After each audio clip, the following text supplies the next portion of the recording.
I'm Ron Swanson with Farmers Insurance. Thanks for joining us today. I'm here with Richard Luebeck, who is an owner and broker of Red Lion Realty in the Katy area. Yes, sir. Okay, great. Thanks for being here today. Thanks for having me, Ron. Absolutely. And I thought it would be great for you and I just to have a general discussion about things that families and individuals go through when they buy real estate. Some of the givens, some of the conceptions, and some of the misconceptions and things that they don't think about until it's too late or until the very end of purchasing a home.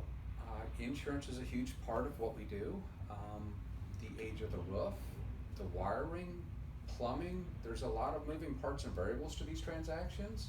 Mm-hmm. And different areas are also insured differently, and that's something that Ron could probably go a little bit deeper into, but you're going to need to know the age of the roof, if it has aluminum wiring, if it has galvanized pipe, because that is going to change rates. And you will see that in certain areas of Houston, West Katy, and Katy area. Yeah, and that's a good point. I think individuals, when they start looking into, or families, they start looking at homes, they look at the home, and it's just, it has that curb appeal, it has that home feel, that it just fits them.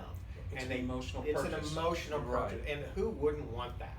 But I see more times than not, as individuals get into making these decisions, and they're major decisions, some things do, to your point, get overlooked, and how that can impact them not only at the closing, which we really don't do the closing, that's something that your firm handles, but sure. We see how it impacts them at closing as a variable expense, the title insurance and some things, but then as variable expenses that are ongoing, the very things that you talked about, the age of the roof, the type of piping and wiring that's in the house, or maybe the age of separate structures that are on the property. Maybe it's a shed, or it's an additional garage that's been added on, and how does this impact clients, individuals, and as they look at, okay, what's it going to cost me to purchase this home?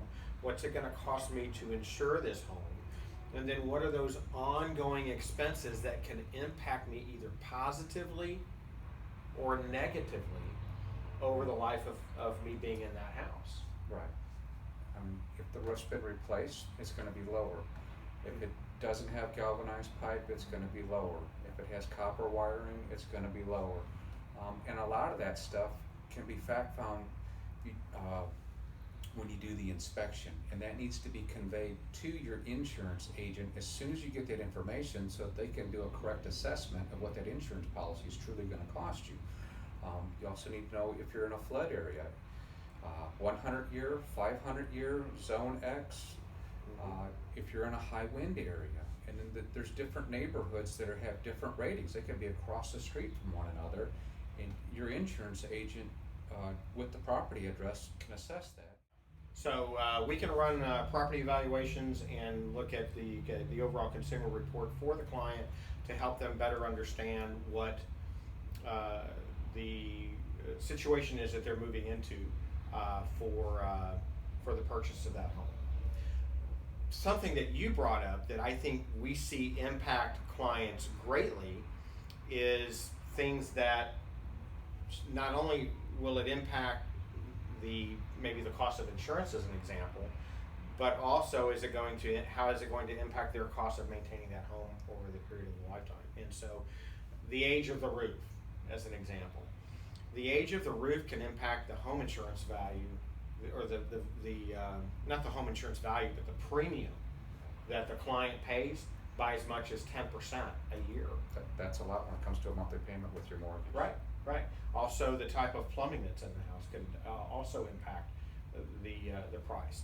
And I think just understanding where that home is in terms of its location, to your point, is that home vulnerable to flooding? Is it in a flood area?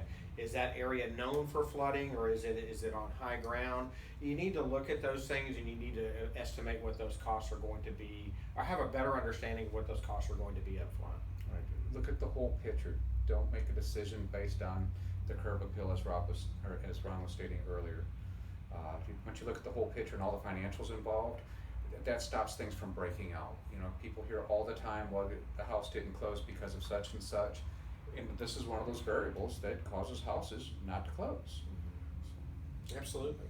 Well, those are things that we want clients to call us and call you in advance on. Before you make that emotional decision, pick up the phone and call me, or call Richard, and let's learn about what some of those hidden exposures, how they could impact you. 99% of the problems that I address in real estate goes back to one word: communication. If we communicate, we can overcome most hurdles out there. All right. Thanks for watching. Yeah. Thanks for being here, Richard. All right. Yeah. Thanks, Ron. Okay.